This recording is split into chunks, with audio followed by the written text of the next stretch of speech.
Hey everybody, welcome to the Battleground 2015 results, the WWE Battleground 2015 results, Fallout, whatever you like to call it. Um, I have to say, I think this pay-per-view turned out a little better than Money in the Bank and Elimination Chamber and probably the last few pay-per-views in a while. Just I like how this went. The ending, I was confused by what they're doing here with this, but I'll get to all that in a bit. Let me just go over what happened at the pay-per-view. Uh, let's start off first with the. I'm not even gonna mention the pre-show. I don't think there's any point in mentioning it, mostly because I don't think anybody cares about what happens in this between King Barrett and R-Truth. Um, we saw Randy Orton versus Sheamus. This was the first match of the night, and honestly, kind of glad this was the first match of the night because I couldn't see this match anywhere in the middle because we've seen these guys fight so many times.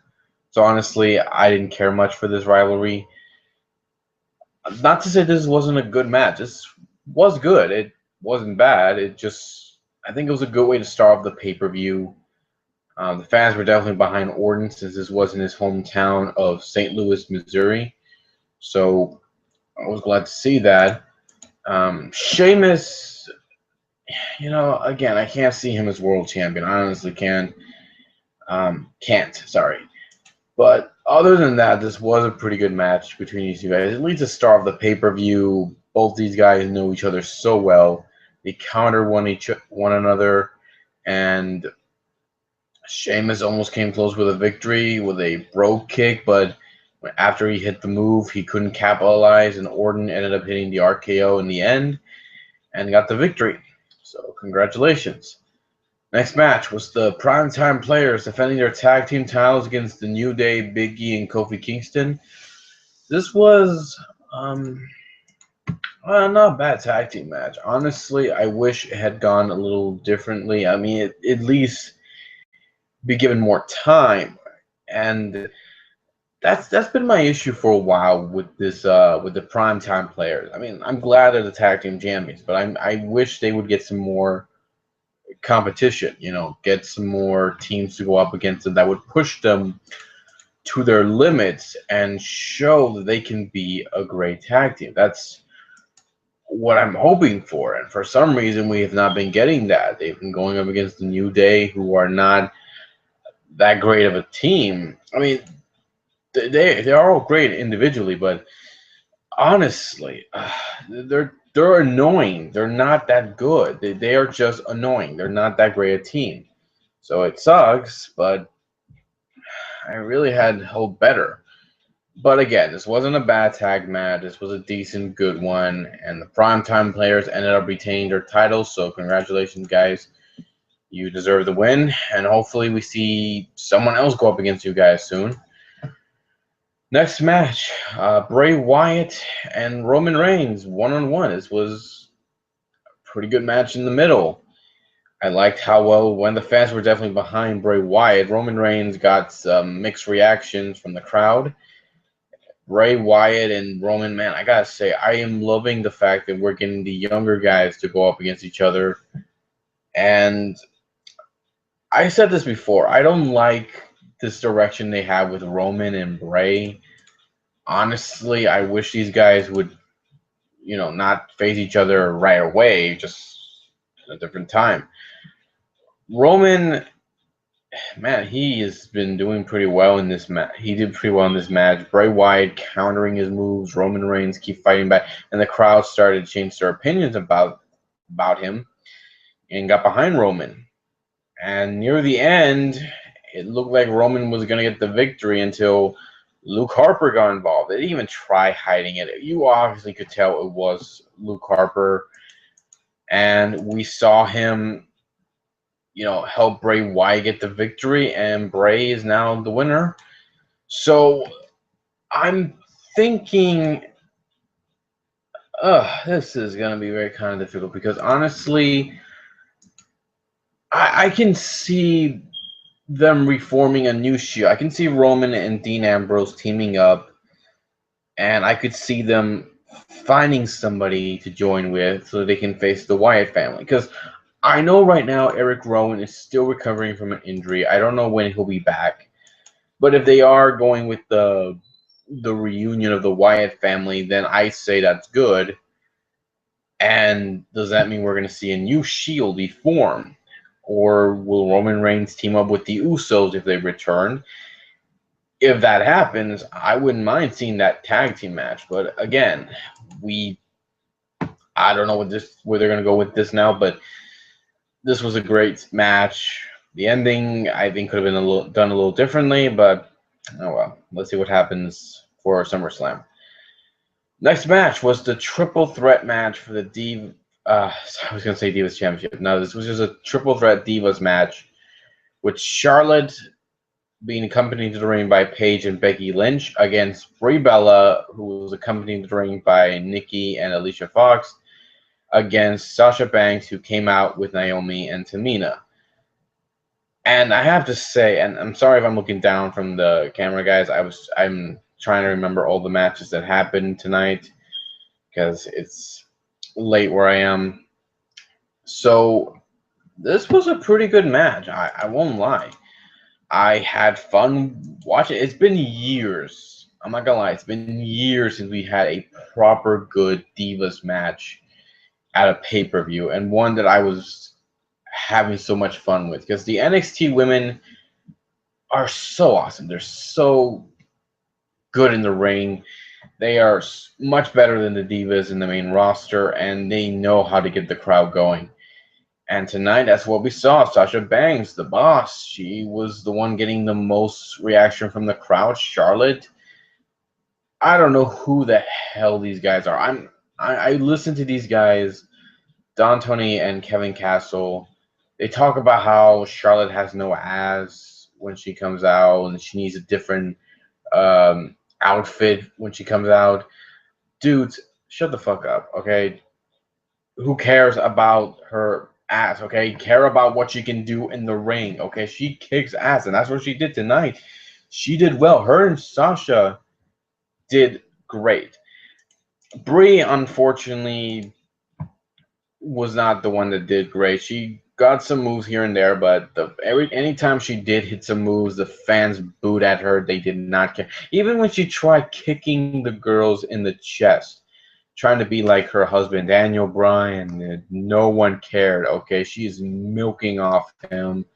It's not working for you, Brie, and the fans know it. And Sasha and Charlotte hit some moves over the top rope, taking out everybody. And it ended with Charlotte making Brie tap out to the figure 8, also known as the figure 4, but she calls it the figure 8. Oh, excuse me, sorry. And she got the victory. So congratulations to Charlotte. She got the victory, and I'm curious to see if this will lead her to a Divas Championship match. Either way, I hope it's her with the title or Paige. I just want that title off the Bellas. Next match we have is John Cena and Kevin Owens. This was the match of the night. This was by far one of the best matches I've seen all night. Not to say that Roman and Bray's match was not that good. It was good. The Divas had a great match as well, but this one, once again, third time's the charm. These guys went out there and they destroyed one another. This was a fun match. I had fun watching it, and I actually thought the title was changing hands because hell, look what Kevin Owens went through. He got hit with 3 AAs, one from the top rope, and landed right in the middle of the ring. And John quickly went for the cover, but Owens kicked out. Owens hit John Cena's own AA and locked in the STF. It was a back and forth match, and I actually thought this was Owens' time. But for some reason, WWE decided, you know what? No, we're not going to have Owens win the title. So Owens didn't win the match. John Cena got the victory, making Owens tap out. Doesn't make sense. I honestly don't know why they gave the title. They had John Cena keep the title. Kevin Owens had all the momentum going for him. He was doing so well in this match. He kicked out 3 freaking AAs. How is it you're not gonna give him the title after everything he went through? It's just stupid. I honestly can't figure out why they're doing this. And honestly, I can't see anybody. I mean, Cesaro, I could probably see win the U.S. title. I can see that. But I'm sorry, John Cena should not have won that match. It should have been Kevin Owens. It should have been his time. Well, the final match of the night was Seth Rollins versus Brock Lesnar for the World Championship. This was actually the shortest title match I've seen with Seth Rollins at a pay-per-view, because Brock Lesnar just destroyed him. He dominated that match. The fans were all behind Brock Lesnar, especially when he hit the suplexes, either a German, either a belly-to-belly suplex, you name it. He just took Seth to the limit. And Seth, I mean, he did fight back. He did get some moves here and there, especially 2 suicide dives through the middle rope. He then tried to go for a third, but then got hit with Brock Lesnar with a belly-to-belly suplex. He then tried to go for the F5, which I thought, that's it. It's over. But suddenly the lights went out. We heard a familiar gong, and the Undertaker appeared in the ring, attacked Brock Lesnar, hitting him with a low blow, a choke slam, and 2 tombstone pile drivers. And I'm like, what the hell is this? What? I mean, I get it. Brock and Undertaker, they probably still have some unfinished business. I'm sorry. No. Brock Lesnar should have won this match. I mean, I was happy to see Undertaker. Okay, I was thrilled. But I didn't want Seth champion anymore. I wanted Brock. Brock should have won that match. I don't understand. Why do you have Brock Lesnar and Undertaker fight again? Did you not remember what happened last time that happened? He almost killed the Undertaker. The guy collapsed as soon as he got backstage. Why are you putting him against Brock again? What's going to be different this time? It's going to be suplex, repeat, suplex, repeat, suplex, repeat, suplex, repeat. 3 freaking F5s, and you're done. That's what's going to happen. I really don't get it. I honestly don't. I don't know. It's a weird direction WWE has been going these last few months. I have no idea what's going to happen next. A rumor's been going around that Triple H is going to face Seth Rollins at SummerSlam for the World Championship. So maybe that might happen. Maybe Triple H is disappointed that Seth couldn't get the job done. The Undertaker had to save him. That he's been being soft on Seth. That he has to give him some tough love and beat him up until he can be a proper champion. I don't know. That's what I'm assuming, but I don't know what's going to happen until tomorrow night. So, sorry, guys. If you guys have a different opinion about this pay-per-view, let me know what you think. I will be here. I have no idea when I'll be here because I'm going to be out for the next few weeks. So, I'll let you know when I'll be here. Take care, everybody, and see you all next time, and good night.